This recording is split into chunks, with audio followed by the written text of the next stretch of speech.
ప్రజాస్వామ్యానికి అద్దం పట్టే విశ్లేషణలతో నిజాలను నిర్భయంగా చెప్పే వేదిక ఇది మన public lens, voice of truth and democracy.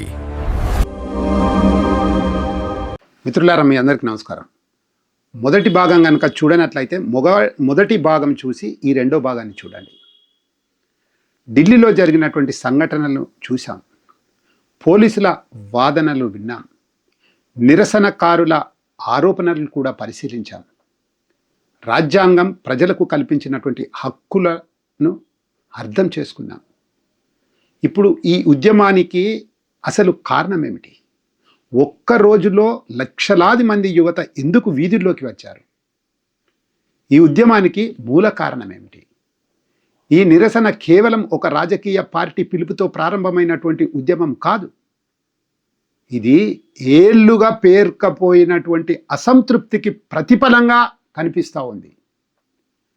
దేశవ్యాప్తంగా పోటీ పరీక్షల ప్రశ్నాపత్రాలు లీకుకు సంబంధించినటువంటి అంశం, పరీక్షల రద్దు, ఉద్యోగ అవకాశాల కొరత యువతలో తీవ్ర నిరాశకు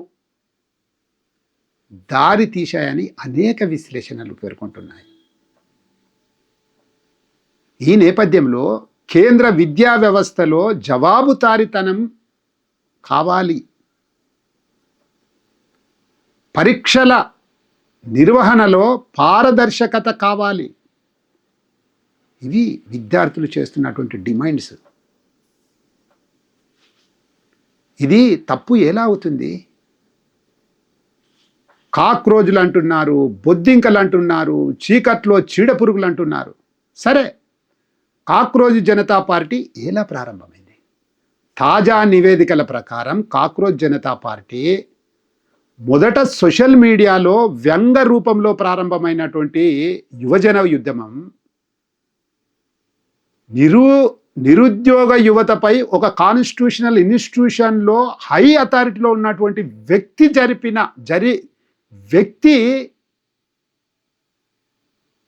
జరిపినటువంటి వివాదాస్పద వ్యాఖ్యల ద్వారా ఈ ఉద్యమం మొదలైంది.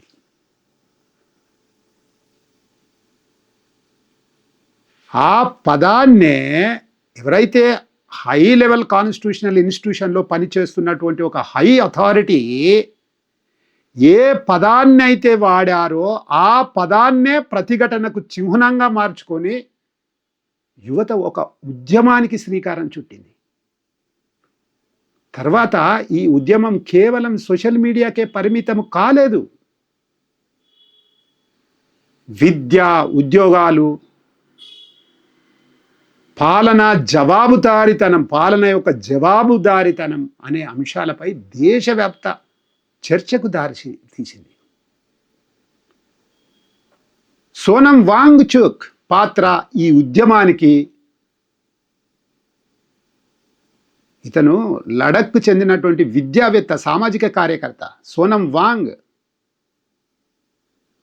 వాంగ్చుక్ మద్దతు ఇవ్వడంతో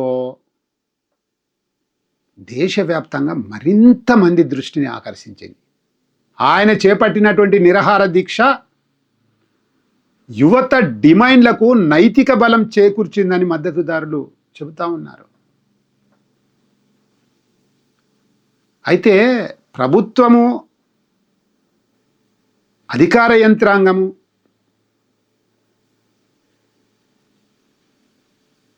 చట్టపరమైనటువంటి కారణాల వల్ల చర్యలు తీసుకుంటున్నామని పేర్కొంటున్నారు. భారతదేశంలో విద్యార్థి ఉద్యమాల చరిత్రను ఒకసారి చూడాలి. భారతదేశంలో మొదటి విద్యార్థి ఉద్యమం చరిత్రను తిరిగేస్తే దేశ మార్గాన్ని మార్చిన ఎన్నో ఉద్యమాలు ఉన్నాయి. యువత ముందంజలో 1974లో జయప్రకాష్ నారాయణ ఉద్యమం, అవినీతికి వ్యతిరేకంగా. ఆ రోజు సరే పార్టీలు ఏమున్నప్పటికీ దేశవ్యాప్తంగా విద్యార్థులు రోడ్లపైకి వచ్చారు. 1975లో ఎమర్జెన్సీ కాలం, ప్రజాస్వామ్య హక్కులను కాలరాశారన్నటువంటి అంశంతో విద్యార్థులు పోరాటం చేశారు. 1990లో మండల్ ఉద్యమం అంటారు, రిజర్వేషన్ అంశంపై దేశవ్యాప్తంగా విద్యార్థుల నిరసనలు జరిగాయి. 2012లో నిర్భయ ఘటన, ఢిల్లీ వీధుల్లో యువత భారీ ఎత్తున నిరసనలు చేపట్టింది. నిర్భయ ఘటన మనందరికీ తెలుసు. ఆ ఉద్యమం తర్వాత క్రిమినల్ చట్టాల్లో కూడా చాలా మార్పులు వచ్చాయి. సిఏఏ ఉద్యమం, రైతుల ఉద్యమం, ఇలా ప్రతి కాలంలో విద్యార్థులు, యువత ప్రజా చర్చల్లో కీలక పాత్ర పోషించాయి. కానీ ప్రతి ఉద్యమం ఒకేలా ఉండదు. ప్రతి ఉద్యమానికి వేర్వేరు కారణాలు ఉంటాయి, వేర్వేరు లక్ష్యాలు ఉంటాయి, వేర్వేరు పరిణామ క్రమాలు ఉంటాయి. ఇప్పుడు ఈ ఉద్యమం రాజకీయంగా ఎలాంటి ప్రభావం చూపవచ్చు? మొదట యువత సమస్యలు రాజకీయ చర్చల్లో ప్రధాన అంశాలుగా మారే అవకాశం ఉంది. ఇది మొదటిది. రెండవది, విద్యా సంస్కరణలపై ప్రభుత్వం చిత్తశుద్ధితో పనిచేసేందుకు ఒత్తిడి పెరగవచ్చు. మూడవది, ప్రతిపక్ష పార్టీలు ఈ అంశాన్ని రాజకీయంగా వినియోగించుకునే ప్రయత్నం చేయవచ్చు. తప్పనిసరి వినియోగించుకోవాలి. వినియోగించుకుంటే ప్రతిపక్షాలకు నయం కదా. అదే సమయంలో ప్రభుత్వం ఇది రాజకీయ ప్రేరేపిత ఉద్యమమని వాదిస్తూ ఉంది. ఇంతమంది పిల్లలు ఏదో ఒక రాజకీయ ప్రేరేపిత ఉద్యమం అయితే భారతదేశ వ్యాప్తంగా ఈ ఉద్యమం జరుగుతుందా? కాబట్టి ప్రజలు వాస్తవాలను, వివిధ వర్గాల వాదనలను సమగ్రంగా పరిశీలించవలసినటువంటి అవసరం ఉంది. ప్రజాస్వామ్యం ఇచ్చే పాఠం, ఒక ప్రజాస్వామ్యంలో ప్రభుత్వాన్ని ప్రశ్నించటం అనేది, వ్యతిరేక అభిప్రాయం చెప్పడం ప్రజల హక్కు. అదే సమయంలో శాంతి భద్రతలను కాపాడటం అనేది, చట్టాన్ని అమలు చేయటం అనేది ప్రభుత్వము, పోలీసుల బాధ్యత. ఈ రెండు విలువలు ఒకదానితో ఒకటి విరుద్ధం కావు. సమతుల్యంతో అమలైతేనే ప్రజాస్వామ్యం బలపడుతుంది.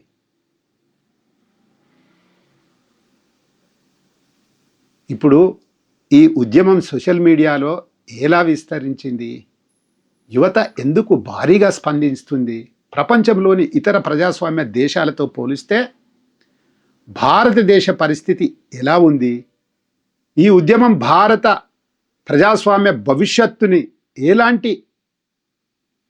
భవిష్యత్తుకు ఎలాంటి సందేశం ఇవ్వబోతుంది? ఈ ప్రశ్నలన్నింటికి సమాధానం పార్ట్ 3లో మనం చూద్దాం. పబ్లిక్ లెన్స్ ఇది మీ ఛానల్. సబ్స్క్రైబ్ చేసుకోండి.